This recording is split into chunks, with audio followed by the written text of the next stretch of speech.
دلیل کیا ہے اس کی؟ کیا ہے ایک طالب علم جس کا تبلیغی شوق و ولولہ بھی ہے، تبلیغی آداب اور احتیاط، تبلیغی فضائل اور مناقب، افادیت اور ضرورت پر مشتمل رائے کا اجتماع ہوتا ہے. آیا یہ طالب فاضل وہاں جائے یا یہ ترمذی اور بخاری کے اسباق پورے کرے؟ کہہ تو دیا آپ نے بھی اور میں نے بھی. مد دلیل علی ھذا بأن علی الطالب فی الصف الثامن ان يتعلق التقاء تاما مع الحديث ولا يروح الى رائے ولا الحفلة التبلیغیہ. مد دلیل علی ھذا. وایا گانا کھانا خراب ہے. عالم دین تو دلیل سے بات کرے گا نا، اور دلیل سے لوگ مانیں گے. ویسے تو آپ کے اور ہمارے جذبات ہیں، لوگ کہیں گے تو ایسے ہی تبلیغ کو نہیں مانتے، اس سے کام نہیں چلے گا. پہلے یہ معلوم کرنا پڑے گا کہ رائے ون کے سالانہ تبلیغ اجتماع کا حکم شرعی کیا ہے. اگر وہ واجب ہے تو پھر سب گناہگار ہیں. واجب کے ترک پر تو گناہ ہوگا، یہ کوئی نہیں کہتا. بظاہر تو استحباب یا استحسان معلوم ہوتا ہے. اور درس حدیث طالب کے لیے جس کا سبق ہے اس پر واجب ہے، اور واجب کو ترک کرنا استحباب کے لیے یہ معتزلہ و خوارج کا مذہب ہے، اہل سنت والجماعت کا نہیں. اس کی تفصیل آپ دیکھیں گے سیر العالم جلد 6 میں، جہاں ایک خارجی نے بادشاہ کو کہا تھا کہ کسی طرح مالک کو قتل کیا ہے. یہ مدینہ میں بیٹھا ہوا ہے اور حدیثوں کا دور دورہ ہے اور ہماری باتیں چلتی نہیں. تو وہاں پر یہ بات اس صحابی نے کی ہے، اتنی سی بات کے لیے آدمی کو قتل کرنا. تو کہتے ہیں ھذا خارجی او معتزلی. توبہ. ایک دلیل تو یہ سمجھ میں اس وقت آئی کہ سبق طالب کا واجب ہے. نور الزا کا کیوں نہ ہوئے میر سے لے کے بخاری تک جس کا سبق ہے اس پر واجب ہے. تو وہ واجب کو چھوڑ کے استحباب و استحسان میں کیسے جائے گا؟ ایک. دوسری وہ حدیث جو ترمذی شریف فضائل قرآن کے اخیر میں ہے، من شغلہ القرآن عن ذکری و مسئلتی اعطیہ افضل ما اعطی السائلین. جس کو قرآن نے مشغول کیا مجھ سے مانگنے سے یا مجھے یاد کرنے سے، یعنی اسے دعا اور ذکر کا موقع نہیں ملتا. قرآن ہی قرآن ہے، اس کو بن مانگے سب کچھ عطا کروں. تو احادیث حقیقت میں معانی القرآن ہے اور مفاہیم اور مسادی کی کتاب اللہ ہے. اس پہ کوئی باس نہیں ہے، یہ متفق ہے. آپ سے کوئی کہے گا نہیں مولانا ابرار الحق صاحب تھے حکیم اختر صاحب کے شیخ اور پیر، وہ تقریریں کرتے تھے کہ قرآن پڑھانے والے استاذ کی تنخواہ 2000 ہوتی ہے، حدیث پڑھانے والے کی 10,000 ہوتی ہے. مولانا یوسف بنوری نے مفتی ولی حسن کو کہا کہ اس کو سمجھاؤ، نے اس کو کون سمجھائے گا؟ حضرت نے کہا کہ میں بھی تھوڑی دیر میں اس کو لے چلتا ہوں، مہمان خانے وہاں سمجھاتا ہوں. تو میں نے بعد میں حضرت سے پوچھا کیا سمجھایا آپ نے؟ کہا میں نے یہ سمجھایا کہ یہ غیر نہیں، آپ اس کو قرآن کے غیر سمجھتے ہیں، یہ معانی اور مسادی کے مراد، یہ تشریحات کتاب اللہ ہے، وہ صرف یتلو علیہم آیاتی ہی ہے. اور یہ کیا ہے؟ وَيُعَلِّمُهُمُ الْكِتَابَ وَالْحِكْمَةَ وَيُزَكِّيهِمْ.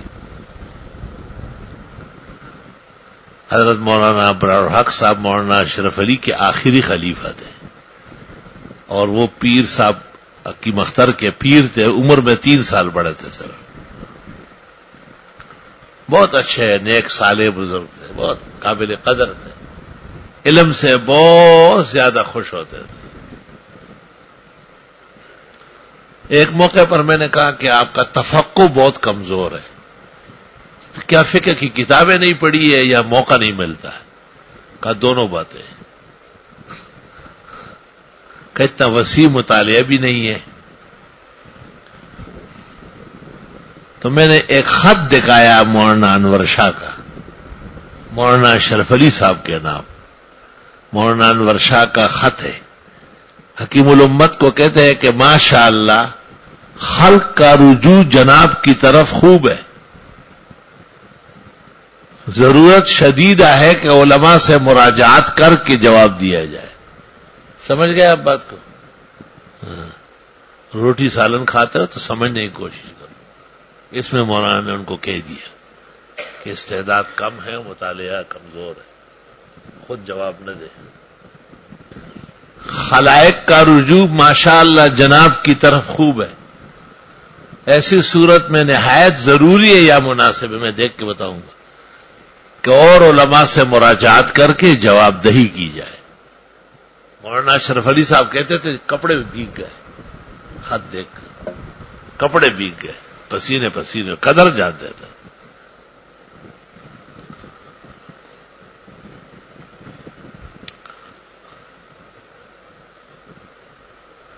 حضرت نے ایک اشکال صورت حجرات میں کیا ہے، اس کا جواب شاہ صاحب نے دیا ہے، ایک اور جواب ہے اس پر۔ مولانا اشرف علی صاحب کہتے ہیں کہ حضرت شاہ صاحب کے اس خط کو سمجھنے کے لیے فخر رازی اور آلوسی ہونا چاہیے، ایسا جواب دیا۔ اللہ تعالیٰ نے رسوخ علم بہت دیا ہے۔ چل بھائی، بسم الله الرحمن الرحيم. باب ما جاء في الجمع بين الصلاتين. وبه قال حدثنا هناد قال حدثنا أبو معاوية عن الأعمش عن حبيب بن أبي ثابت عن سعيد بن جبير عن ابن عباس رضي الله عنهما قال جمع رسول الله صلى الله عليه وسلم بين الظهر والعصر وبين المغرب والعشاء بالمدينة من غير خوف ولا مطر. قال فقيل بسم الله الرحمن الرحيم. باب ما جاء في من أدرك ركعة من العصر قبل أن تغرب الشمس. حدیث میں ہے من ادرک من الصبح رکعتا قبل ان تطلع الشمس فقد ادرک الصبح ومن ادرک رکعتا من العصر قبل ان تغرب الشمس فقد ادرک العصر. اس حدیث پر گزارش کی تھی کہ تھوڑا سا کچھ کہنا ہے۔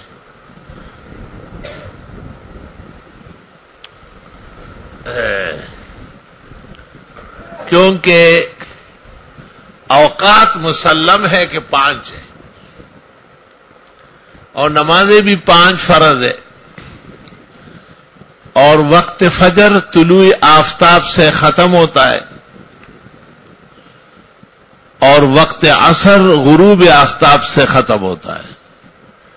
ایسی صورت میں عصر کی 1 رکعت ملی اور باقی نماز مغرب میں چلی گئی، تب بھی اس نے عصر پڑھی، اور فجر کی 1 رکعت ملی اور دوسری رکعت سورج نکلنے کے بعد پڑھی تو اس نے فجر ہی پڑھی۔ اس پر ظاہراً تو امت مسلمہ میں کوئی بھی قائل نہیں، سب نمازوں کے اور اوقات کے اوائل و اواخر مانتے ہیں۔ تو حدیث مبارک کی تشریح اور تطبیق میں ائمہ اور شارحین سارے سرگردان رہے۔ مثلا ایک جواب یہ دیا جاتا ہے کہ اس سے مراد نفس فرضیت ہے کہ اگر کسی کو ایمان ملا اتنے وقت میں، یا کوئی حائض پاک ہو گئی اتنے وقت میں، یا کوئی شخص مسافر ہوا یا مقیم ہوا اس لمحے میں، تو ان الوجوب يتعلق بآخر الوقت، یہ نمازیں ان پر فرض ہو گئی۔ جواب یہ ہے کہ یہ تو ہر وقت کے لیے ہے کہ اس کے اگر آخری کرن میں بھی حائض پاک ہو گئی یا کافر مومن بن گیا تو یا سبھی بالغ ہو گیا تو اس پر نماز فرض ہو گئی. یہ عصر اور فجر کے ساتھ کیا تخصیص ہے؟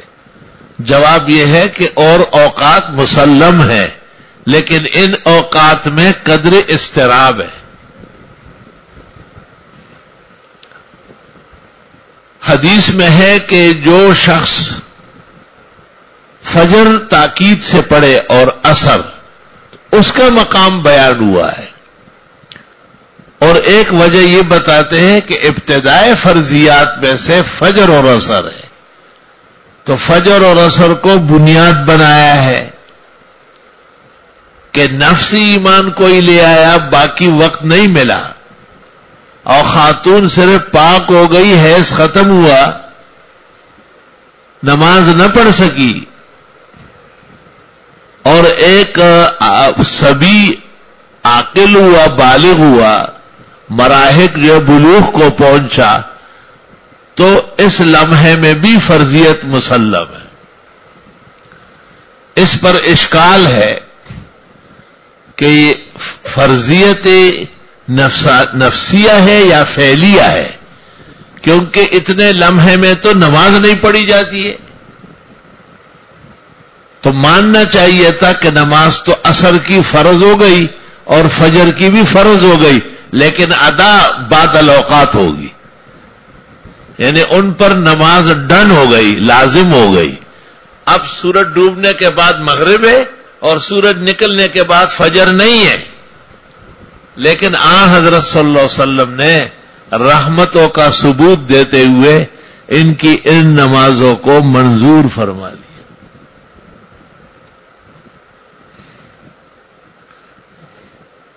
بعض علماء نے وہ دوسرے طرز کے جوابات دیے ہیں. کہتے ہیں کہ امام محمد نے موطا میں آپ ذرا موطا بعد میں دیکھ کے مجھے بتائیں موطا محمد میں کہا ہے کہ عصر اور فجر دونوں فاسد ہیں عام حالات میں. ہمارے جمہور فقہائے احناف نے کہا ہے کہ عصر اور فجر میں فرق ہے اور یہ توجیہ محقق ابن الحمام نے کی ہے اور سنا ہے یہ شمس الائمہ کی توجیہ ہے مبسوط کے اندر تخصص والے ملاحظہ فرمائے. توجیہ یہ ہے کہ وقت عصر جاتے جاتے اسفرار پختوں کو تگڑگڑا ہوئی مازیگر پگڑگڑشی یہ ناقص وقت ہے اور فجر کا وقت یا ہے یا نہیں ہے کامل وقت ہے. تو نماز ادا ہوتی ہے سبب متصل کے ساتھ اور سبب جو عصر کا متصل ہے وہ ناقص ہے تو ناقص ادا ہو جائے اور فجر جو چمکے گی اور طلوع ہوگا تو کامل سے یکدم وقت غائب ہو جائے گا اس میں سبب ناقص نہیں ہے لہذا کامل نماز ناقص وقت میں ادا نہیں ہوگی. اس لیے فقہاء نے متون میں فتاوا میں شروح میں حضرات احناف نے وقت عصر اور وقت فجر کا فرق کیا ہے. یہی احناف کا مذہب ہے یہی مفتابی قول ہے.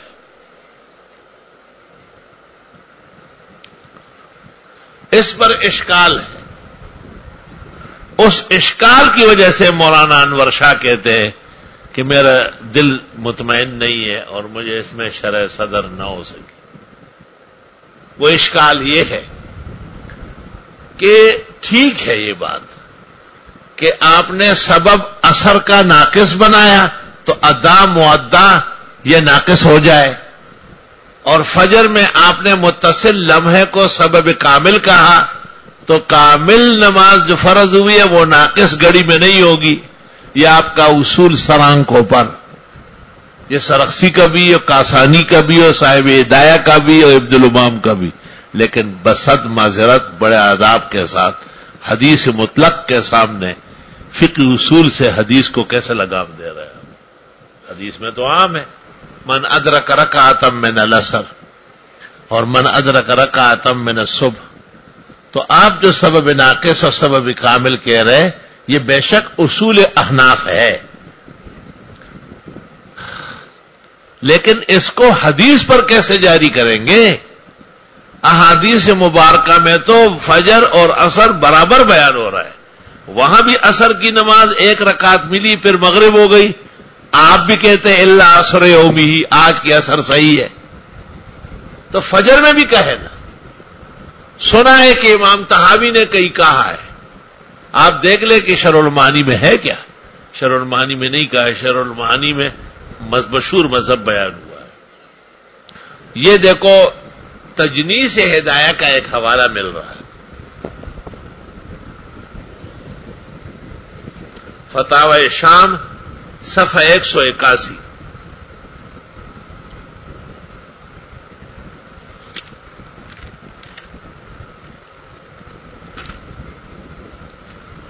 اللہ اکبر۔ اس میں یہ بیان کر رہے ہیں کہ سورج نکلتے وقت بھی نماز صحیح ہے۔ میری بھی یہی رائے ہے کہ احادیث پڑھنے والا اتنا صریح حدیثوں سے انحراف نہ کرے۔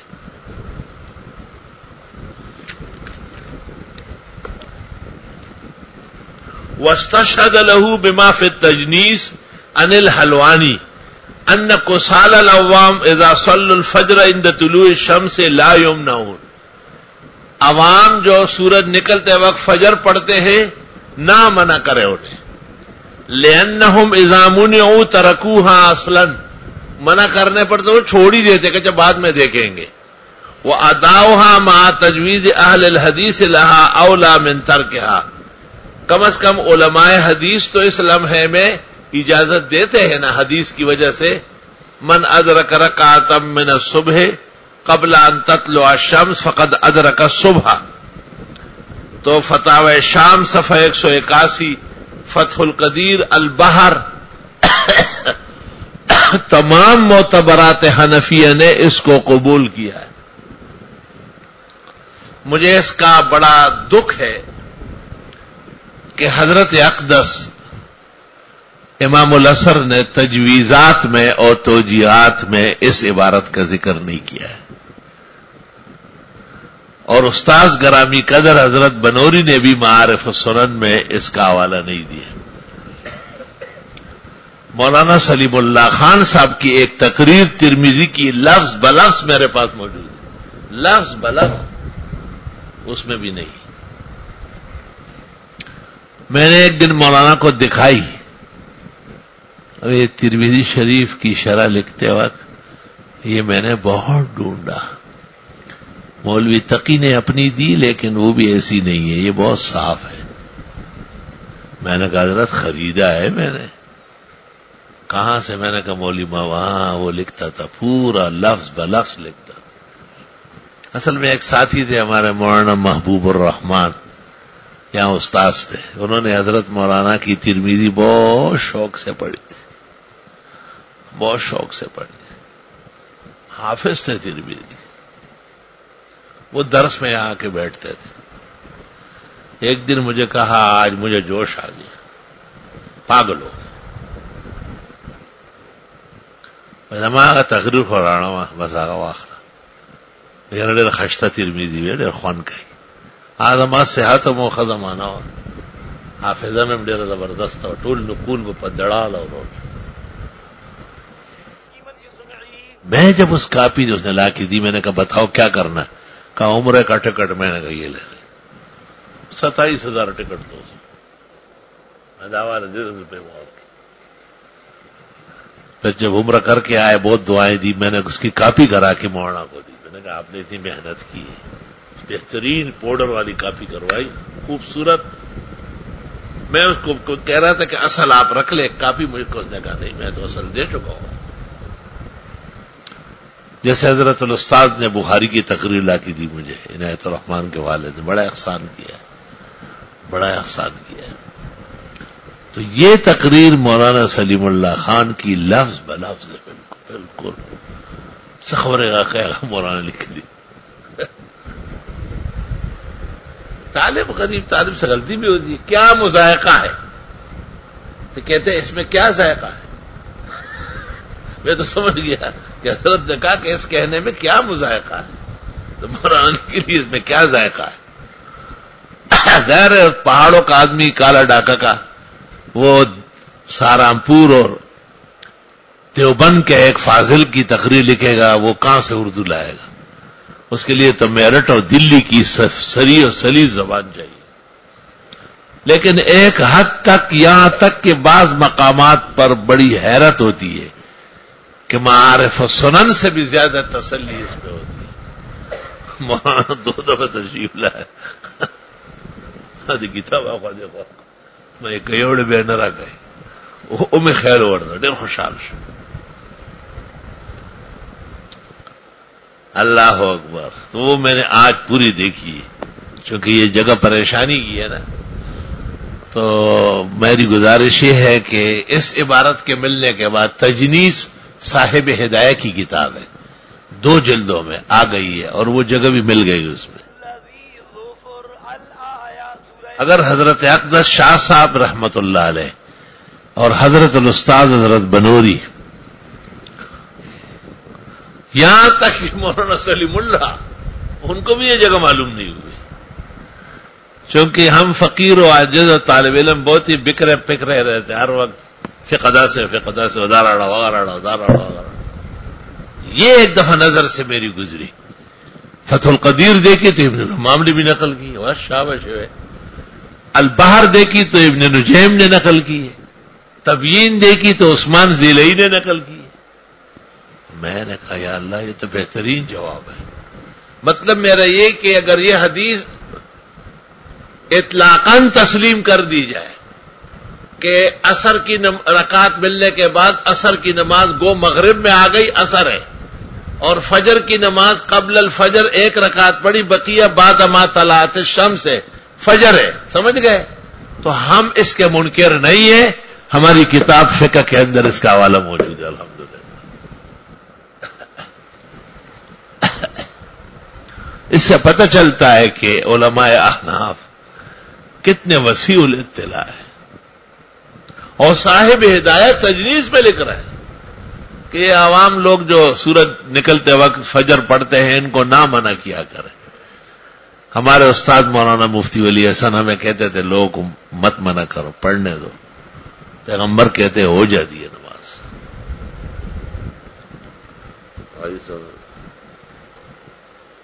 اللہ ہو. چلو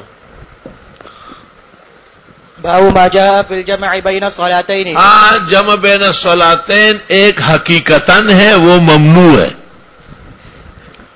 اور اس کے قائل صرف اثنا عشری ہے، اور امت مسلمہ میں کوئی بھی قائل نہیں ہے. ان کے ہاں توقید باطل ہے، معاذ اللہ و استغفر اللہ. اور ہمارے ہاں صرف حرمین شریفین مناسک حج میں جمع بین الظہر والعصر فی وقت الظہر بعرفات، وجمع بین المغرب والعشاء بالمشعر الحرام ای المزدلفہ، واما سواها فلم یثبت. لیکن شوافی کے ہاں سفرن بھی ہے. سفر میں وہ ظہر کے اخیر میں عصر بھی پڑھ لیتے اور مغرب کے ساتھ عشاء پڑھ لیتے. دیکھو ہم احناف بھی ہیں، اللہ تعالی حیّن میتن احناف رکھے، اور ہم پیغمبر کے ماننے والے بھی ہیں. حدیث جبریل کو آپ نے دیکھا کہ عصر اسی وقت پڑی جس دن ظہر پڑی، اور اس پر ہم نے معذرت خواہانہ اصول ذکر کیے کہ ان حدیث امامت جبریل لم ينطبق على احد من المذاہب. سمجھ گئے؟ کہا تھا نا. اور وجہ یہ بیان کی کہ ان المواقیت توسعت وامتدت، وقت اوقات بڑھتے گئے، پھیلتے گئے. امامت جبریل اس کے لیے اساس تو ہے، کافی نہیں سمجھا گیا.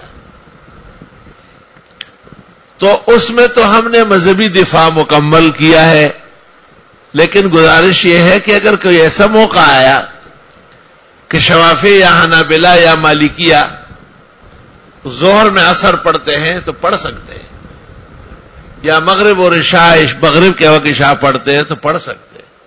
آپ کیوں کہتے ہیں کہ چاروں مذہب حق ہے؟ میرا ایمان ہے کہ اس کہنے کے بعد جب مسئلہ ان کے ہاں رائج ہے، حنفی اندر ضرورت عمل کر سکتا ہے۔ وَلَوْ حُيِّيتُ وَعِشْتُ لَنَأْتِيَنَّ بِهِ الْغُرَرَ النُّقُولَ وَجَوَاهِرَ الْأُصُولِ، پورے دفاتر پیش کر دوں گا علماء کی اجازت دی ہے۔ دا سلور والا مذہب اثر یہودی احادیث کو زندہ کیا ہے۔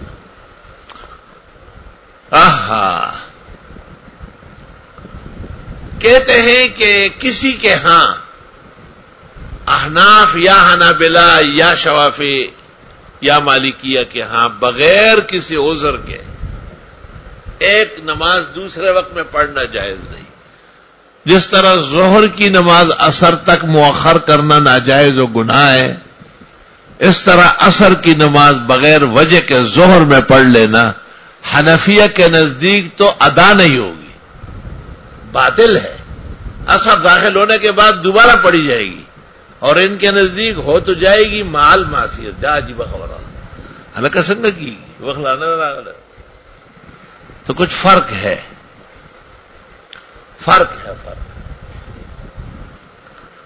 مجھے زندگی بھر دو باتوں میں بڑا دکھ رہا ہے۔ ایک تو نمازوں کے مواقیت کے مسئلے میں ائمہ ثلاثہ کے مذہب سے اثنا عشری کی تائید ہو رہی، سمجھ رہے میری بات؟ اور دوسرا یہ جو کہتے ہیں معقول اللحم، اس کا پیشاب پاک ہے یا خفیفہ ہے، یہ بات بھی ٹھیک نہیں ہے۔ اللہ تعالیٰ رحمت نازل کرے ابو حنیفہ کی قبر پر، نر کا بچہ ہے وہ، پیشاب ہم چتا پاکی، ان کے نزدیک تو پلید ہے۔ ابوال اور ازبال دونوں ناجائز ہے، نجس ہے۔ تو وہ مول کے اندر جو عورت ہے نا، جو مذہبی ان کے ہندو دھرم کی ماں ہے اور گاؤ ماتا ہے اور کیا ہے، خدا ہے ان کا، اس نے بھی یہ تمام کتابیں رکھی اور نشان لگایا ہوا ہے، اور وہ کہتی ہے کہ دیکھو تمام مذاہب اسلام مان رہا ہے کہ گائے کا پیشاب پاک ہے، تو جب پاک ہے اور ہندو پیتے ہیں تو آپ لوگ کیوں نفرت کرتے ہیں؟ یہ لے اٹھا سو اقوام متحدہ اس کی، اور یہاں ایک ہندو آیا تھا مکیش، اور کچھ چیک اپ تھی، ڈاکٹر صاحب نے کہا درس کے دوران بات دو۔ پہلے جب وہ آیا تو میں دفتر میں تھا، وہ بھی کتابوں سے بھرا ہوا ہے۔ دوبارہ جب وہ کھولنے آیا تو دارالحدیث میں بخاری ثانی بعد الظہر ہو رہی تھی۔ مجھے دیکھا، کہتے ہیں یار ہمارا رام چندر بہت پہلے آیا ہے، کچھ بھی نہیں لایا، اور آپ کا نبی جو ہے نا اخیر میں آیا ہے، سب کچھ لایا، پورا جہان بھر کی کتابیں لے آئے۔ رسول اللہ صلی اللہ علیہ وسلم پورا ٹرک بھر کے لائے، NLC کی گاڑی، ظاہر ہے آپ ہی لائے ہیں، آپ کی تشریف آوری کی برکات ہے ساری۔ کیا زبردست جائزہ لگایا، اور دوسری بات یہ کر رہا ہے ہندوؤں سے غلطی ہو گئی ہے، رام چندر جی سے غلطی ہو گئی، نیچے جانا تھا گائے کے دودھ پینے، وہ پیچھے چلا گیا۔ مجھے کہتے دیکھو ہندو اتنے کم عقل ہے، بیل کا پیشاب نہیں پیتے، گائے کا پیتے ہیں۔ وہ بھائی گائے کا دودھ بھی ہونا، کہا جانا نیچے تھا، رام چندر جی پیچھے چلا گیا، دم کے پیچھے۔ مکیش نے چلو۔ وبه قال حدثنا هناد قال حدثنا ابو معاوية عن الأعمش عن حبيب بن أبي ثابت عن سعيد بن جبير عن ابن عباس رضي الله عنهما قال جمع رسول الله صلى الله عليه وسلم بين الظهر والعصر وبين المغرب والعشاء بالمدينة من غير خوف ولا مطر قال فقيل لابن عباس رضي الله عنهما ما أراد بذلك قال أراد ألا تحرج أمته۔ حضرت نے مدینہ منورہ میں زور اور اثر اکٹھا پڑھی ہے، مغرب و عشاء اکٹھے کب پڑھی ہے؟ یہ محدثین نے معذرت کی ہے اسے، کہتے ہیں بغیر کسی خوف اور مطر کے، یعنی بغیر کسی عذر کے۔ امام ترمذی رحمت اللہ علیہ سے آگے چل کر علل میں منقول ہے کہ میری اس کتاب میں 2 حدیثیں ہیں جس پر امت میں سے کسی کا عمل نہیں، ایک حدیث ہی ہے، یہ نقل۔ بھئی تو لاتے کیوں تھے؟ رہنے دیتے رہے اس کو، ریڑو خواہ۔ عبداللہ ابن عباس کے بارے میں کہا گیا ہے کہ اتقوا من رخصہ، اس کی ڈھیلی باتوں سے بچا کرو۔ واتقوا من شدائد ابن زبیر، عبداللہ ابن زبیر کی شدتوں سے پیچھے ہٹو۔ نمازی عیدین کے لیے اذان و اقامت کرتے تھے، تراویح کے لیے پھر دوبارہ اذان و اقامت ہوتی تھی حرمین۔ توبہ! اور جنہوں نے ان کی خلافت کا ساتھ نہیں دیا تھا، صحابہ مدینہ منورہ سے باتیں تھے، داغے لمبو نے بے کس کڑونا غریبانہ کس کہی دلا بربنڈے کہی ماں خلیفہ نہ منی اور دل تحاج عمر داری وہ آئی ہے۔ اور عبداللہ ابن عمر کو جو بیٹوں نے کہا مت جاؤ، اس نے کہا میں عبداللہ ابن زبیر کو جانتا ہوں، میرے سامنے کلمہ نہیں کہہ سکتا، کہ عبداللہ ابن عمر بہت بڑے ہیں، عبداللہ ابن زبیر بہت چھوٹے ہیں، چنانچہ ابن عمر کے بارے میں کچھ نہیں کہا، خاموش رہے۔ مولوی صاحبان سمجھ گئے؟ اس لیے کہتے ہیں کہ علم میں بہت کچھ ہوگا، بیان سب کچھ نہیں ہوگا۔ علم میں آپ کو ایسی روایتیں مل جائے گی جو بظاہر بدعتیوں کی تائید کرے گی، ایسی روایتیں مل جائے گی اللہ نہ کرے کہ جس میں کسی غلط فرقے کی تائید ہو، لیکن آپ کو کنٹرول سے رہنا پڑے گا، گھبرانا نہیں ہوگا۔ بس اتنی معذرت کافی ہے کہ یہ روایت میں امام ترمذی متفرد ہے، اور یہ روایت ابن عباس کے علاوہ کسی سے منقول نہیں ہے، اور اس روایت پر کبھی بھی عمل نہیں ہوا، اس کا اعتراف امام ترمذی نے کیا ہے۔ چلو۔ وفي الباب عن أبي هريرة رضي الله عنه قال أبو عيسى حديث ابن عباس رضي الله عنهما قد روي عنه من غير وجه، رواه جابر بن زيد وسعيد بن جبير وعبد الله بن شقيق العقيلي، وقد روي عن ابن عباس رضي الله عنهما عن النبي صلى الله عليه وسلم غير هذا. وبه قال حدثنا أبو سلمة يحيى بن خلف البصري قال حدثنا المعتمر بن سليمان عن أبيه عن حنش بن عكرمة عن ابن عباس رضي الله عنهما عن النبي صلى الله عليه وسلم قال من جمع بين صلاتين من غير عذر فقد أتى بابا من أبواب الكبائر. ہاں مطلب ہے کہ حدیثیں تو اس طرح کہتی ہے کہ جس نے 2 نمازیں 2 وقتوں کی ایک وقت میں پڑھی بغیر کسی عذر کے، اس نے بڑے دروازوں میں سے دروازہ کبائر کا کھول لیا اور بہت بڑے گناہ کا مرتکب ہوا۔ جی۔ قال ابو عيسى وحنش هذا هو ابو علي الرحبي وهو حنش بن قيس وهو ضعيف عند اهل الحديث ضعفه احمد وغيره، والعمل على هذا عند اهل العلم الا يجمع بين صلاتين الا في السفر او بعرفه. ورخص بعض اهل العلم من التابعين في الجمع بين صلاتين للمريض، وبه يقول احمد واسحاق. شان ورشا صاحب بھی کہتے ہیں کہ معذور شرعی یا بیمار وہ ظہر کی نماز مؤخر کرے اور ساتھ ہی عصر پڑھ لے، اور مغرب کی نماز قدر مؤخر کر لے، بار بار کہاں وہ پڑھ سکے گا، بیمار ہے بہت، عشاء ساتھ پڑھ لے۔ قال وہ شیخ انور وہ علم ازہر شاہ صاحب کبار محدث و فقیہ۔ باقی آمدن جو ہماری روایت ہے وہ مناسک میں ہے کہ عرفہ میں بھی جمع بین الصلاتین تقدیماً ہے، اور مشعر الحرام مزدلفہ میں جمع بین الصلاتین تاخیراً۔ ظہر میں جو اثر پڑھ لے تو اس کو کیا کہے؟ جمع تقدیم، اور مغرب مؤخر کر کے عشاء کے ساتھ پڑھے اس کو کیا کہتے ہیں؟ جمع تاخیر۔ شان ورشا صاحب نے یہ بات بھی کہی کہ احادیث و آثار سے اس بات کا بھی ثبوت ہوا ہے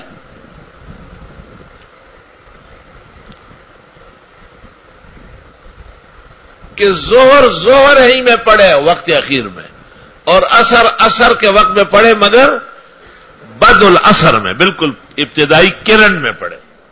وہ جمع سوری، شکلن جمع ہے، حقیقتاً جمع نہیں ہے، وقتین مختلفین صلاتین مختلفتین۔ سمجھ رہے ہیں باتوں کو؟ اس طرح مغرب قدر مؤخر کرے، عند شفق کر لے، اور عشاء بعد الشفق پڑھ لے تو یہ بھی جمع بین الصلاتین ولکن اصولی لیس بحقیقی ہے. لا الہ الا اللہ. صبح ایک تقریر میرے پاس مولانا عبدالحق صاحب کوڑا خٹک اور مولانا عبدالحنان استاد محترم کی لکھی ہوئی حضرت مدنی کی وہی مکمل ہے ترمذی شریف. چلو. وقال بعض أهل العلم يجمع بين الصلاتين في المطر وبه يقول الشافعي وأحمد وإسحاق رحمهم الله ولم ير الشافعي رحمه الله للمريض أن يجمع بين الصلاتين. باب ما جاء في بدء الأذان وبه قال. اذان شروع ہو رہی ہے. اذان الاعلان والاعلام بأن الفتوى مطلقا على مذهب الامام. اس عاجز اور فقیر نے ایک رسالہ لکھا ہے, اس کا نام ہے اعلام الاعلام بأن الفتوى مطلقا على مذهب الامام.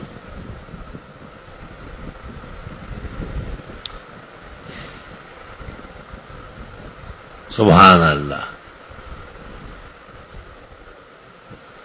احمد رضا خان نے بھی ایک کتاب لکھی اعلام الاعلام بأن ہندوستان دار الاسلام, یعنی انگریزوں کی حکومت صحیح.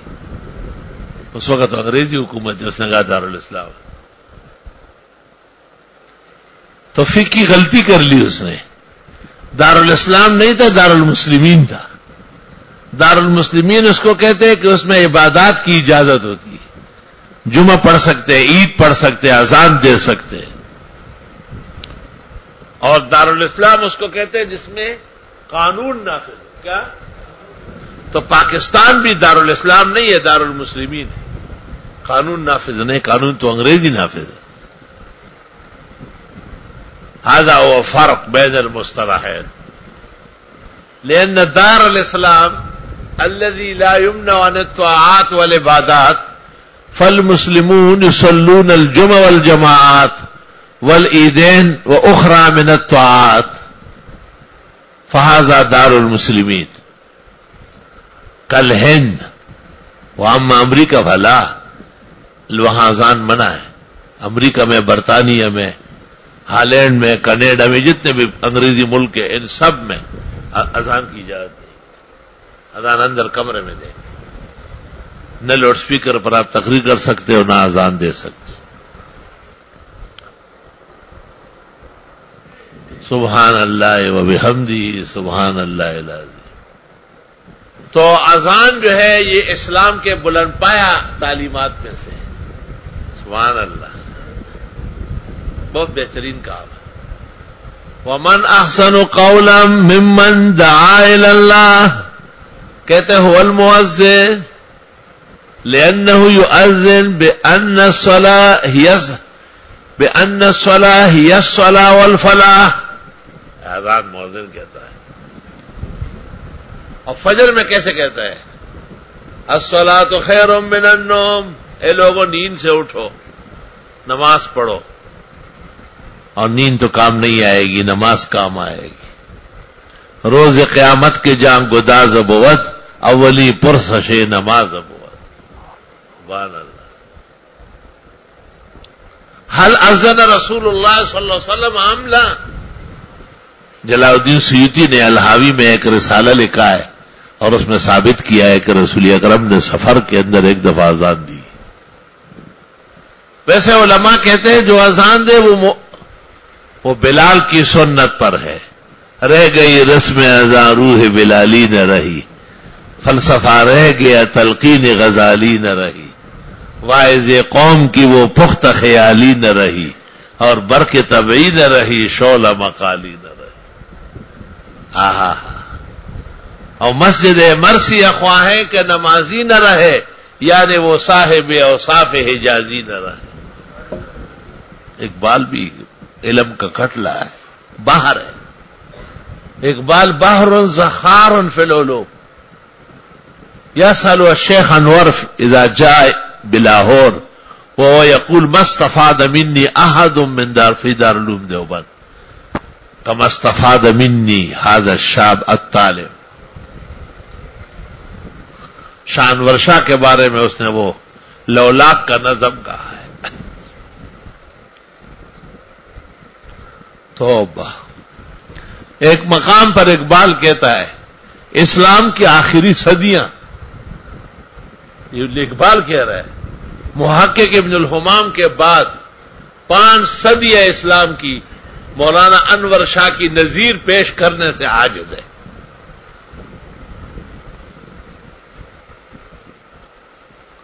اور ایک جگہ کہتے ہیں مجھے پتہ ہوتا کہ دیوبند کا بوریہ نشینوں میں انور شاہ جیسے عالم ہے، میں ولایت پڑھنے کے لیے نہ جاتا.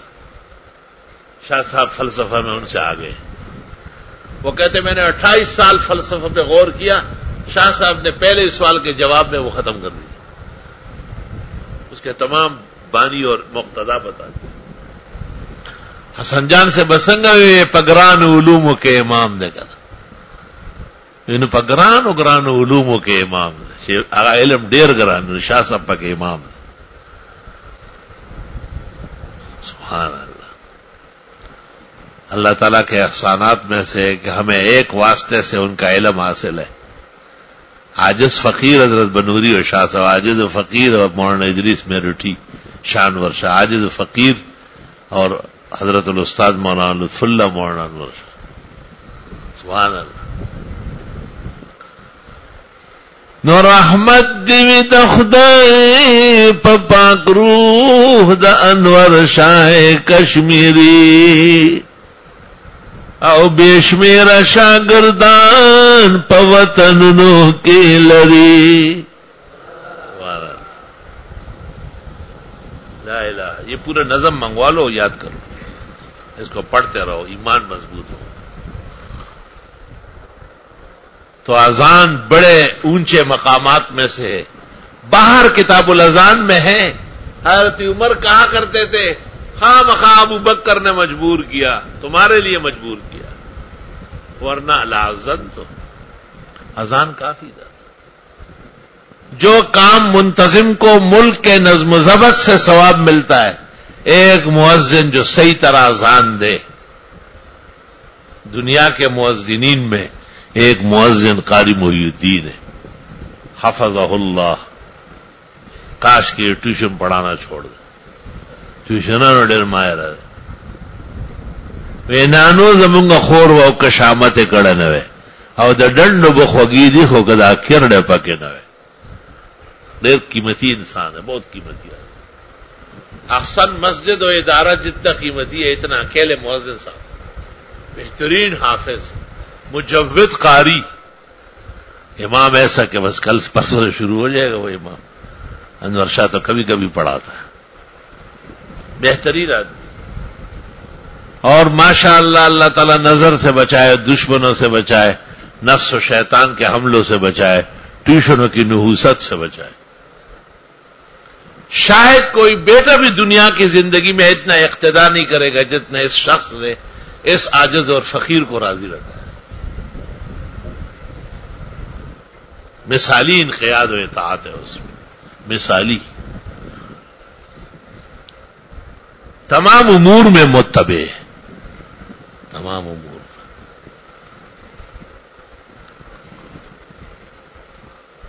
ایک زمانے میں رات کو گرفتاری ہو رہی تھی، پولیس اندر آئی تھی. تھاندار سے میں بات کر رہا تھا، مودی صاحب اس طرف سے آئے، آتے تھڑاک تھاندار نے نامو کھوا لو اب پر تھاندار پر ہو مارتے پھر سکے تو تھاندار بکرا کر اٹھے ہوئے میں تو یہ خطہ پڑ مار دے ساتھ لی سمیتا پڑے باسی ہے سرارا بنا ٹھڑک دا مخیتے ہوا لو اب پر قطع پر. مطلب ہے کہ وقت پر تپڑ چلانا بیارے کا کام نہیں ہے.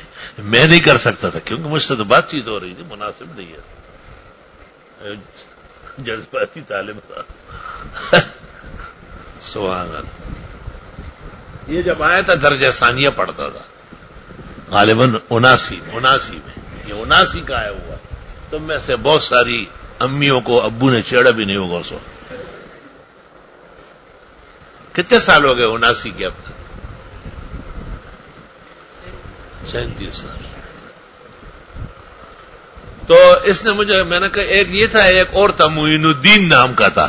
وہ بنگالی تھا لیکن بنگالی رنگ ڈنگ کا نہیں تھا، کانداری رنگ ڈنگ کا تھا، سرس بنوخ عرص کے ہموار ہو، اور وہ اور طرح مؤذن تھا، اور طرح مؤذن تھا. میں اس کو رکھنا چاہتا تھا لیکن اس کے پیچھے کوئی لگ گیا تھا، بادشاہی مسجد لاہور لے گیا اس کو. تو اس کو دوسرا یہ تھا، اس کو میں نے کہا اذان دی، میں نے کہا یہاں مؤذن ہو جائے. کہنے لگا میرے والد صاحب نے ایک جگہ انٹرویو دیا ہے امامت کے لیے، اگر میرے والد صاحب امام ہو گئے تو میں وہاں مؤذن ہوں گا، اور اگر وہ امام نہیں ہوئے، میں نے کہا میں دعا کرتا ہوں اللہ آپ کے والد کو یہاں امام نہیں بنائے گا. شام کو مجھے اطلاع دی کہ میرے والد نہیں بنے اور میں یہاں مؤذن ہو گیا. میں نے کہا اور دعا کرتا ہوں کہ معین الدین لاہور کی مسجد سے ہتکڑیاں لگ کے جیل چلا گیا. میں ابل تخیرے کو ہم جو خدا لاہور جامع مسجد نے جیل تبوز ایک ایسی حرکت کی وہاں، وہ تو کرنی تھی اس نے. اگر سر سپن رنگ اور کوناٹی اگلی سارو نے خنوش تو وہاں ایسی کوئی حرکت کی، میں نے جا کے پوچھا، کہتے وہ تو جیل میں میں ماں دعا کھڑی جیل تک دیکھا وہ خاص دیجیے پکڑے درجہ ثانیہ چھوڑ کے بھاگا. وہ جو یہ مؤذن ہوا اس وقت سے لے کے ماشاء اللہ تعالیٰ انہیں صحت دے، زندگی دے اور دیر تک احسن العلوم کو نصیب فرمائے. اصلاحی باتیں تو کرتا ہوں میں، شاگرد ہے. 2 دورے حدیث کیے، ایک دورے حدیث انہوں نے بنوری ٹاؤن میں جا کے کیا مزمل بھائی اور یہ لوگ سب مولانا صبا. پھر اگلے سال یہاں دورہ رکھا گیا، پھر مکمل دورے حدیث دوبارہ کیا. ایسا بے خبر مؤذن نہیں ہے، صلاحیتوں والا ہے. جی وبه قال حدثنا. تو جناب رسول اللہ صلی اللہ علیہ وسلم کے زمانے مبارک میں جب نمازیں بڑھ گئی اور نمازی بھی بڑھ گئے، جماعت کا وقت ہو جاتا تھا تو پتہ نہیں چلتا تھا،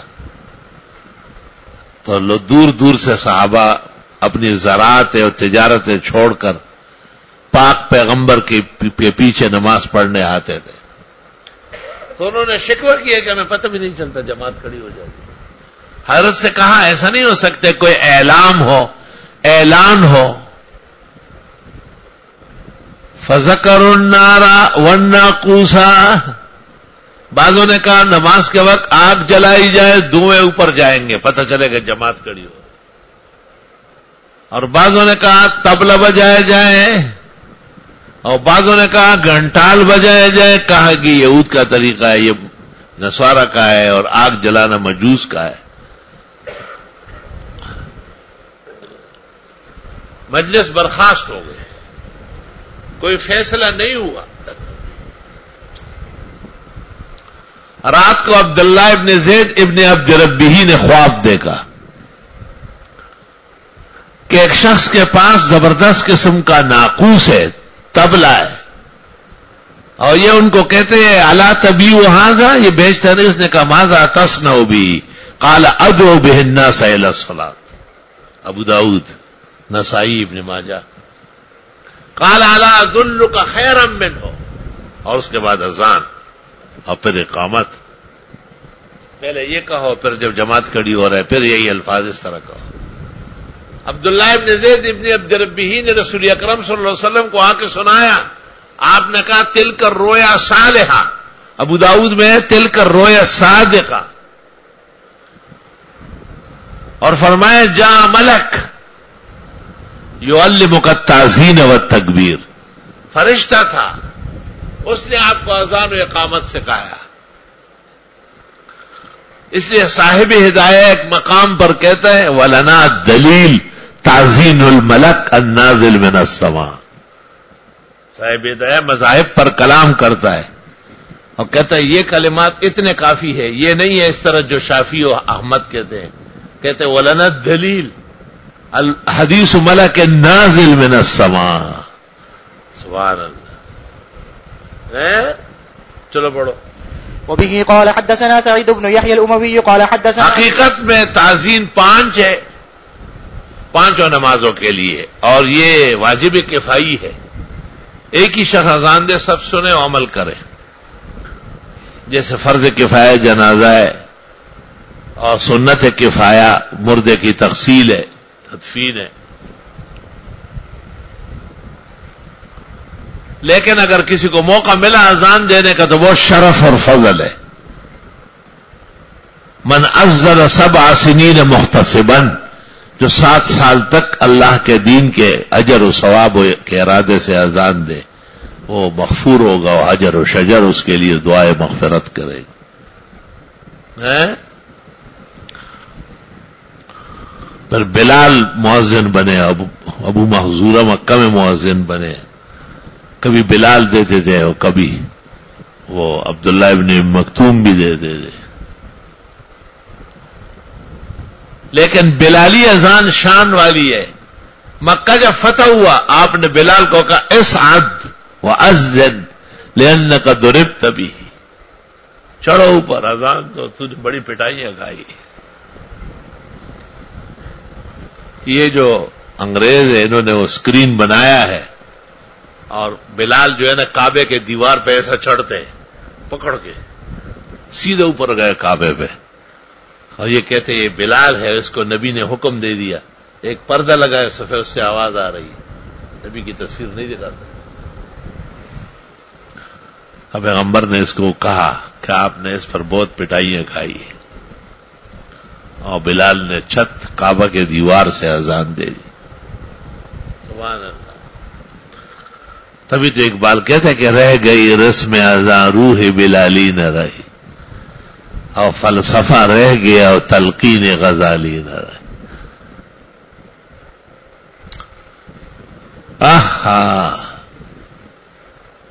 کس نے اذان دی اور کب دی ہے؟ مسئلۃ معترکہ بین الامہ والائمہ. حضرت اقدس خواجہ خواجگاں، فخر الہند اور سلطان الہند اور ولی الہند معین الدین چشتی رحمت اللہ علیہ بہت اہتمام سے اذان دیتے تھے. اپنے علاقے کی جامع مسجد میں، خانقاہ کی جامع مسجد خود دیتے تھے. عجیب بات. ہدایہ میں لکھا ہے کہ ابو حنیفہ خود اذان دیتے تھے اور ابو یوسف نے نماز پڑھاتے تھے. آئی سمجھ کہ لوگ سمجھتے ہیں کہ مؤذن تو ایسے ہی لونڈا سا ہوتا ہے اور امام بابرکت ہوتا ہے. ایک میمن مولوی تھا ہمارا طالب علم تھا سابعہ میں، اور میں خامسہ میں تھا. مجھے کہا مؤذنی کرنی ہے؟ میں نے کہا بالکل. کہ چلو میرے ساتھ ایک مسجد میں امام بھی چاہیے مؤذن بھی چاہیے. اس نے امام کے لیے انٹرویو دیا، میں نے مؤذنی کے لیے. کمیٹی والوں نے مجھے کہا یہ امام ہوگا، اس کو کہا تو اذان دے. وہ مجھے کہتے جاؤ یار یہاں سے، یار چلو نا. میں جوتے ووتے لے کے بھاگا وہاں سے. مجھے کہ عجیب بیوقوف لوگ ہیں. اس نے بہت کہا کہ میں سابعہ میں ہوں اور یہ تو چھوٹی کتابیں پڑھ رہا ہوں. اس نے کہا نہیں، لیکن امام یہ ٹھیک ہے. تو یہ قدرت کو دیکھو، ان عوام کے دلوں میں ڈالا ہے. میں نے اس کو کہا امامت میں کروں گا، تو اذان دے. مجھے اذان صحیح نہیں آتی. تنخواہ امام والی آپ کو دوں گا اور مؤذنی والے مجھے دے. اس نے کہا میں تمہیں کراچی میں بھی نہیں رہنے دوں گا. میں تمہارا مؤذن ہوں، تم تو رابعہ و خامس میں ہو. آئی سمجھ. اس زمانے میں کراچی میں بہت زبردست کام ہوتا تھا. ہمارے ایک ساتھی تھا، وہ کہہ رہا تھا 4 مسجدوں میں مؤذن ہوں. وہ کیسے؟ کہا ادھر اذان دے کہ قمیص خالی بدل لیتا ہوں، ادھر جا کے ادھر بھی دے دیتا ہوں. میں نے کہا جماعت ضروری نہیں، جماعت تو امام کراتا ہے. یہ 4 مسجدوں میں مؤذن، نزدیک مسجدیں تھی. لا الہ الا اللہ.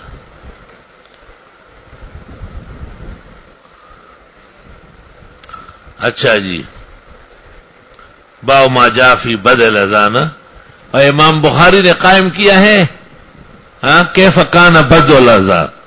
جیسے کیف کان بدل وہی، اس طرح کیف کان بدل اذان اور کیف کان بدل حیض. حیض باندې بدايه داخله کړی. چلو وبه قال حدثنا سعيد بن يحيى الأموي قال حدثنا أبي قال حدثنا محمد بن إسحاق عن محمد بن إبراهيم التيمي عن محمد بن عبد الله بن زيد عن أبيه رضي الله عنه قال لما أصبحنا أتينا رسول الله صلى الله عليه وسلم فأخبرته بالرؤيا فقال إن هذه لرؤيا حق فقم مع بلال فإنه أندى وأمد صوتا منك فألقي عليه ما قيل لك ولينادي بذلك. قال فلما سمع عمر بن الخطاب رضي الله عنه نداء بلال بالصلاة خرج إلى رسول الله صلى الله عليه وسلم وهو يجر إزاره وهو يقول يا رسول الله والذي بعثك بالحق لقد رأيت مثل الذي قال فقال رسول الله صلى الله عليه وسلم فلله الحمد فذلك أثبت.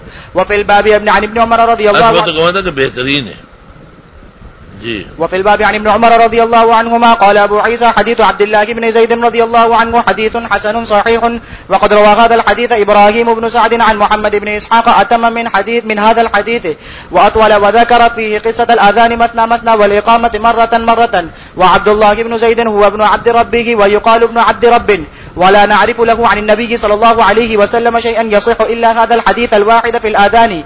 وعبد الله بن زيد بن عاصم المازني له أحاديث عن النبي صلى الله عليه وسلم وهو عم عباد بن تميم.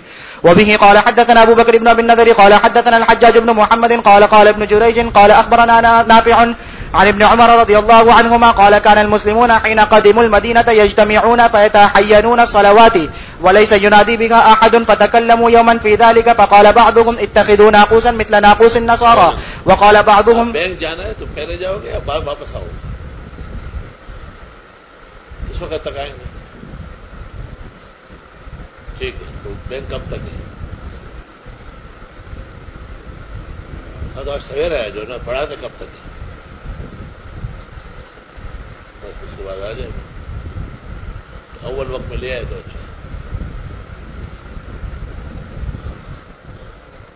اچھا جی. وقال بعضهم اتخذوا قرنا مثل قرن اليهود فقال عمر رضي الله عنه أولا تبعثون رجلا ينادي بالصلاة قال فقال رسول الله صلى الله عليه وسلم يا بلال قم فنادي بالصلاة. قال أبو عيسى هذا حديث حسن صحيح غريب من حديث ابن عمر رضي الله عنهما. بس مولوی صاحب اللہ اکبر و کبیرہ. الحمد للہ رب العالمین. اللهم صل وسلم على النبي وعلى آله وأصحابه وبارك وسلم عليه. ربنا آتنا في الدنيا حسنة وفي الآخرة حسنة وقنا عذاب النار. اللهم إنا نسألك العفو والعافية في الدنيا والآخرة. اللهم إنا نعوذ بك من جميع المحن والفتن ما ظهر منها وما بطن. گھر میں کچھ تکلیفیں ہیں. انور شاہ کی والدہ, ان کی صحت کے لیے دعا ضروری ہے. انور شاہ کی بیٹی حسنہ, وہ بھی کچھ علیل رہتی ہے بچوں کے جیسے نزلہ زکام ہوتا ہے. عاجز اور فقیر اسجد کے لیے دعا ضروری ہے. سفر عمرہ میں ساتھ ہے اور وہی اراول دستہ ہے. خداوند تعالیٰ خیر و عافیت فرمائے, کامل و اکمل صحت نصیب فرمائے. اور کل ہی روانگی ہے انشاءاللہ, درس کے بعد ہی جائیں گے. تو جمعے کو بھی درس ہونا چاہیے صبح 2 گھنٹے حرم سے, مکہ مکرمہ سے. پہلے بھی ہوتا تھا.